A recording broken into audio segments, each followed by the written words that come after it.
Bismillaah, alhamdulillah, assalatu wassalam ala rasulillah, amma ba'd. FollowingTheSunnah.com presents Bitesize Ramadan in the year 1445, corresponding to 2024. Day number 17. Spending and the increase of wealth.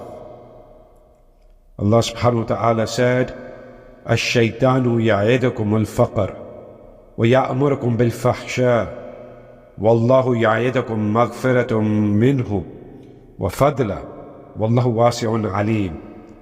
Shaytan threatens you with poverty and orders you to commit fahsha, evil deeds, whereas Allah promises you forgiveness from Himself and bounty, and Allah is all sufficient for His creatures' needs, the All-Knower.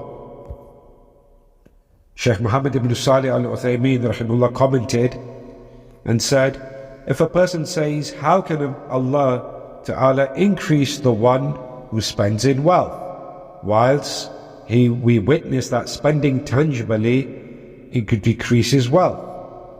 Therefore, if a person spends from 10 dirham, then it becomes 9. So how is there an increase?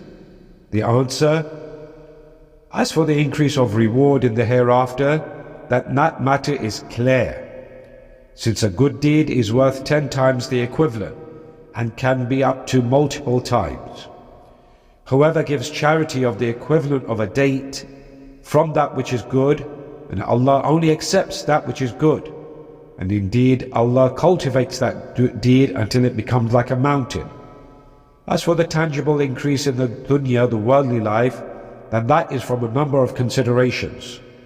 First point, that Allah opens the door to rizq, provisions, for a person, so much so that he could never imagine the amount, so his wealth increases.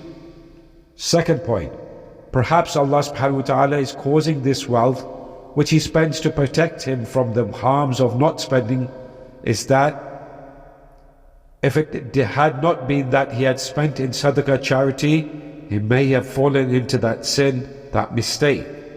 This has been witnessed to, so spending protects wealth from harm. Third point, the blessings of spending, whereby spending a little, the fruits will be more than a lot, and when blessings are wrenched away from spending, and perhaps a person spends a lot in matters which do not benefit or harm, and this is a matter which is testified to. Taken from Tafsir Surah Baqarah. Wa sallallahu ala nabiyyina Muhammad.